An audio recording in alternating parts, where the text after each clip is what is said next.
Guys, I'm in the office today, but I needed to come to you to talk a little bit about this Pfizer COVID vaccine. It is all over the news. I know you know that. I certainly woke up to this morning.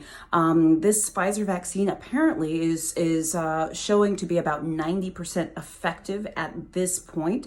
I'm going to talk a little bit about what that means and what it doesn't mean. There's still a lot of questions. This trial is not over, but that certainly is encouraging, given that even something like the flu vaccine is nowhere near 90% effective.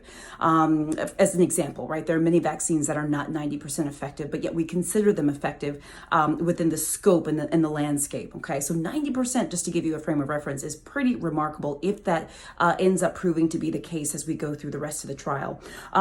So this is a trial, this Pfizer COVID vaccine. It's got about 44,000 people or so enrolled in the trial. Apparently there is some degree of racial and ethnic diversity, which is good. We want that. There's about 42% globally. The global participants have some diversity, which, you know, that's something I've always been pushing for. We need trials to represent the people who are going to take the vaccine or the medication, right? And that's all sorts of people.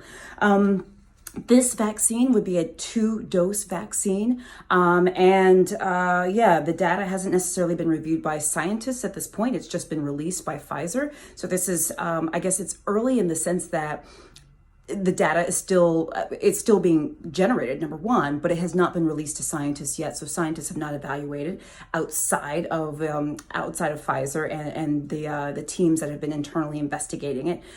But 90% efficacy, if that's the case, would be remarkable. Now, I gotta be cautious, right? We still have a ways to go. We still have more time in this trial. We need to see if there are any adverse side effects, meaning any side effects of the vaccine.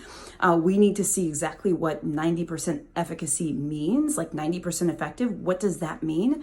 Does it keep you from getting severe disease? Does it affect mild disease? What are we talking about exactly? That's a big question. So there's still a lot of questions, but certainly this is, I guess, a step in the right direction. I know a step in the right direction. You know, as we try to find a solution, or the many solutions that we're going to need to this COVID pandemic, we've always known that we're going to need a vaccine. One thing I will say is that this vaccine is not going to be the end all be all. And I've said this before, I've done segments about this, guys. You know that when we get a vaccine, we're not going to necessarily be able to stop wearing our masks and things of that nature. We're still going to have to do that. But a vaccine certainly would help. And if the vaccine actually improves to be 90% effective, that is pretty remarkable. Again, let me just be cautious though. We are still in the middle of this, okay? In the trial, there is still a ways to go. We need to sort of see how the data continues to unfold. We need to see if there are any side effects. We need to understand a lot of things we don't understand. How long it would give a person protection, this vaccine, we don't know that yet. There's a lot of questions. So while I'm excited, I'm also saying, you know, this is fantastic. There's still more that we need to know, and I think that's an appropriate way to approach this, okay? But hey, you know, this is certainly looking in the right direction. This is a direction we want to be going, so let's see what the data shows, what ends up. For now, guys, make sure you're wearing your mask, you're social distancing, you're washing your hands, staying out of crowds, doing all that kind of stuff. Guys, I'm Dr. Jen Caudle. I have a patient in the next room, so I'm gonna get started and go back to work.